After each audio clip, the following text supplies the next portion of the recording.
it's Jared and Rebecca, and today we're going to be reacting to the video entitled, What Does Lord Krishna Want From You?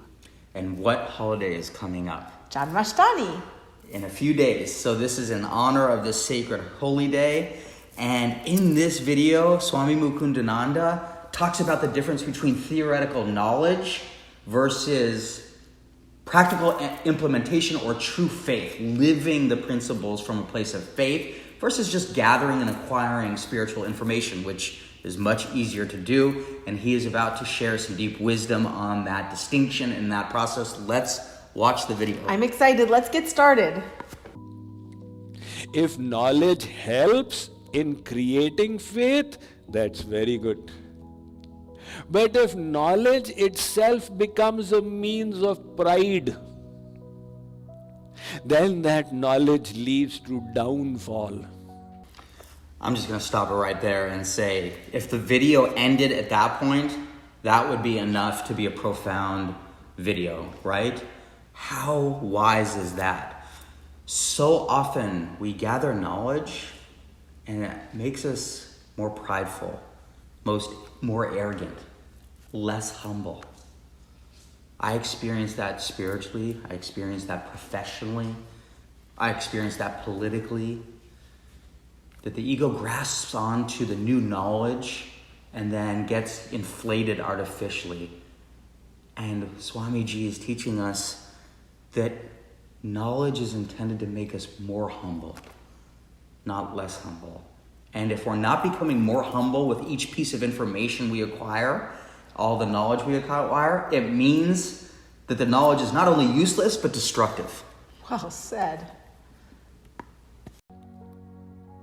Karmanyako vidastabdha mudha panditmaninas vadanti chatukan mudha yaya madhyagirotsuka. Those who only rotate in theory and never do practical, they can never progress on the spiritual path because they develop a disease called Jnanabhiman, the pride of learning. This pride is the number one obstruction on the spiritual journey. Again, we are in the process of getting something to that effect. He's said it in different ways, written on our wall. We've been with so many spiritual teachers over the years, read so much from amazing spiritual guides. No one has ever said that we have seen, other than Swamiji, that pride, arrogance is the number one obstacle to spiritual growth or the spiritual journey. When I heard that first from him, it blew my mind open.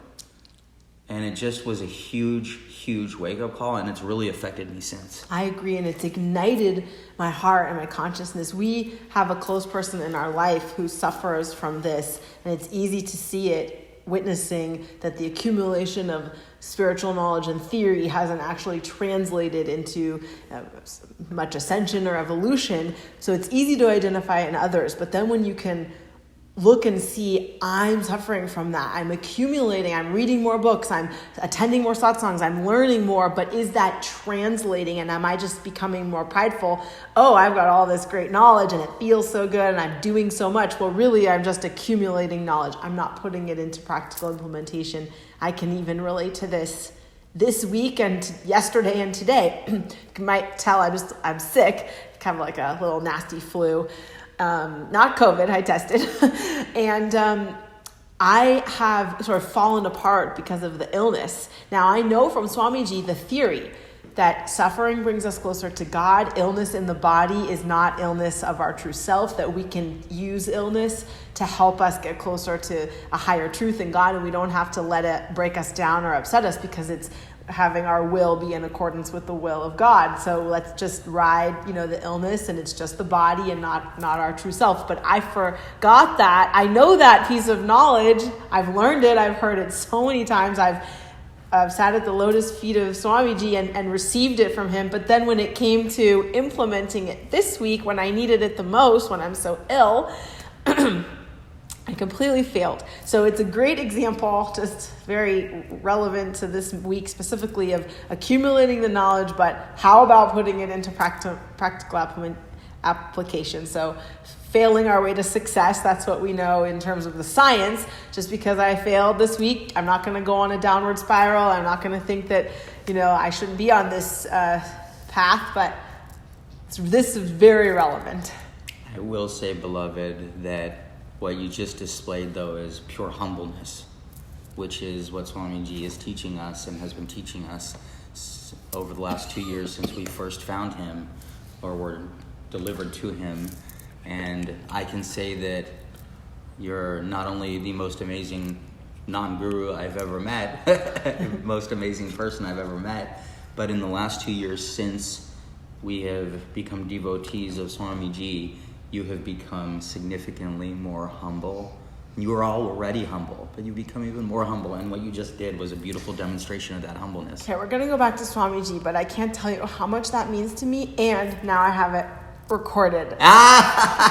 You can use the tape against you. All right, let's see what Swamiji says next. My husband, for those of you who don't know. But when we engage in Sharanagati, surrender, practical surrender, then it makes us humble. We start getting the realization and it makes us humble. So that is why that then leads to faith. Just reminded of an interesting story, a real story that took place of 500 years ago. Actually, even more than that, about 700 years ago. There's a temple close to Jagannath Puri called Sakshi Gopal Mandir. Has anybody had darshan in Sakshi Gopal Mandir? All right. When Chaitanya Mahaprabhu went to Sakshi Gopal, he personally related this story to Nityanand Prabhu, etc. What happened was that two Brahmins from Vijayanagar in Andhra, they had gone to Vrindavan for Tirth Yatra. One Brahman was rich and old. The second Brahman was young and poor. The second one did nishkam, selfless service of the older one. The older one was so pleased, he said, I am indebted to you. And when we go back, I'll give my daughter's hand to you in marriage. The young poor Brahman said, look, I have done nishkam seva, I want nothing. And besides, I am not qualified to marry your daughter. I am a poor person, you are from a rich family, your relatives will not agree. That man said, she is my daughter, why can I not have it done? The young one said, if that is your resolve, before Gopalji, you make a sankalp. The old Brahman took a sankalp before Gopal that I promise I will give the hand of my daughter in marriage to this Brahman. And the young Brahman said, Gopalji, you have heard it. If required, you will come and give Sakshi, witness that he has made this resolve. From there, they returned back to Vijayanagar. Now, out there, a few days went by, and this young Brahman came to tell the old one that fulfill your word. The old one really wanted it, but when he informed his son and his wife, they were strictly opposed to it. How can we give our daughter to that poor Brahman? So the son made up a story. He said that my father had gone with this person and he stole my father's wealth, and now he has created this story about the marriage. So the young Brahman told the old one that you had given Sakshi before Gopalji. The old one said, if that is the case, then ask Gopalji to come here and give Sakshi. The old Brahman actually wanted it. He was hoping that Gopalji will come. The younger one said, all right, in that case, I will get him here. So he went back to Vrindavan. And he prayed and cried before Gopalji that, look, he gave the word in front of you. Now you have to come and prove him to be right. Gopalji said that, how can I walk? Have you ever heard of a deity that walks? The Brahman said, I have also never heard of a deity that talks. How are you talking? Gopalji said, all right, I will come. You will walk ahead. I will walk behind. You will not look behind. The moment you look behind, I will stop there. He said, how will I know that you are behind? Gopalji said that you will keep hearing my ankle bells. All right. Now they started off. So this Brahman was walking and he would keep hearing the ankle bells, but he had given his word that he will not look behind. So he kept on walking until they reached just outside the village. And out there, the bell ringing stopped. So he looked back and Gopalji had stopped there. But he came there to give Sakshi. So the old Brahman was actually delighted. He gave his daughter in marriage. Later on, when Prataparudra became the king of Puri, he brought Sakshi Gopal close to Puri. That is how Sakshi Gopalji came to reside there. Now that is the power of faith. You know, this faith is such a tremendous thing. The Bible says, I feel like I'm saying this in every video, but His Majesty, Swamiji's power of storytelling and ability to shake the heart is so profound, and the way that these clips give the imagery and the music to keep us engaged, it's so powerful, so special. I just want to note this moment where he says, don't look back, I'm behind you. I feel like I've heard other such narratives and anecdotes. Of course, the wisdom gems from Swamiji are always at the top for me, but this notion of like,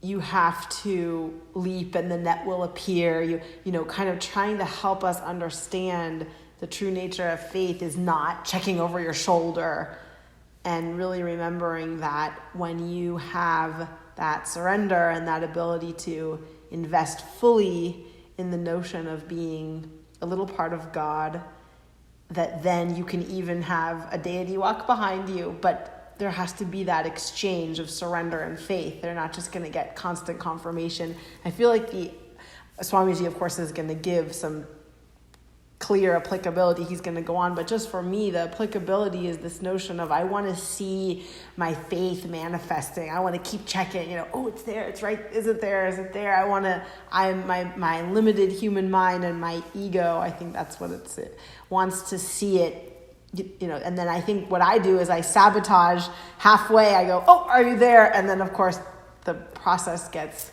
interrupted, which is why I'm as old as I am and not progress further, but I'm taking... You're very, very old. What are you, 80, 90 years old? So I really take this story, this remembrance. I'm not a young person anymore, that's for sure. I'm not that old. The young Brahmin was able to go the entire journey without looking back. And as you said, that is so hard. Thank you. We want to keep checking. And that is a beautiful example of faith and sitting with the discomfort and trusting and not taking action inconsistent with the faith. Amen. If you have faith the size of a mustard seed, you can move mountains. But that faith, how do you get that kind of faith? The Kathopanishad says, Astitevopalabdhasya tattva bhava prasidati. The day you have complete faith, that very day you will become God realized. You already have the knowledge. We all know God is everywhere. He is sitting in the heart. The Gyan is there, but the Shraddha is not there. The Vishwas is not there. That's because the inner realization has not dawned. So when we engage in the devotional process in Sharanagati, you will get a different kind of Gyan, the one from inside. Shri Krishna talks about it in the Bhagavad Gita. Tesham satata yuktanam bhajatam priti purvakam dadami buddhi yogam tam yena mam upayanti te. Arjun, to those devotees of mine who are satata yukt, who are always thinking of me, bhajatam priti purvakam, who worship me with great love, I, sitting in their hearts, give them the divine knowledge from within, by which they can easily reach me. Well, that is the knowledge we want, the realization. It doesn't mean that you throw away theoretical knowledge. You use theoretical knowledge, don't just remain in it. And in accordance with that, you do the bhakti. So when you get the inner realization, the faith will come. And through that faith, your work will be done. So Narad Ji says, look, merely by knowing about a king, you don't become a king. Merely by knowing the cookbook, you do not fill your appetite. In the same way, mere knowledge will not lead to anything. Bhakti is its own fruit. So beautiful. And I love this interplay where he teaches us, citing the Bhagavad Gita, that we have to use theoretical knowledge in order, at our level of consciousness, to build greater faith and bhakti. And then as we express that faith, that surrender, that sharanam, that bhakti, then what is unlocked is more of a divine knowledge. And then that divine knowledge, he explains, builds even deeper, richer faith, and it becomes this upward spiral.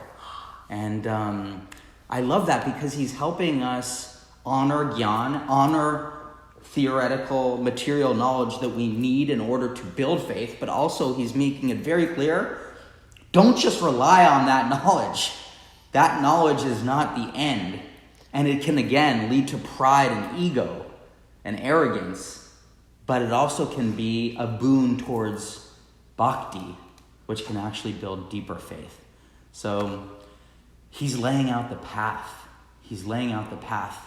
And he lives the path. I don't think we've ever seen, we've been around so many people across the globe. Swamiji lives these principles more than any human I've ever witnessed. He's not only the most knowledgeable human. If you've ever watched his videos, he can pretty much recite any aspect of, hundreds of scriptures off the tip of his tongue. His knowledge is so deep. His Western psychological science-based knowledge is unbelievably expansive. All of his wisdom is so expansive, yet he's the most humble person we've ever met. So if you want to know what it looks like to be incredibly expansive with knowledge and unbelievably humble and devotional and full of bhakti, just keep watching Swamiji's videos. There is the proof. Well said. I'll relate the final piece for today. The other day I saw a Swamiji clip, of course, where he talked about, it was a different clip on ritual. And he said, don't let your bhakti inform your ritual, right? Let your ritual inform your bhakti. And that's been sticking with me. Now I'm adding a new beautiful gem, right? Don't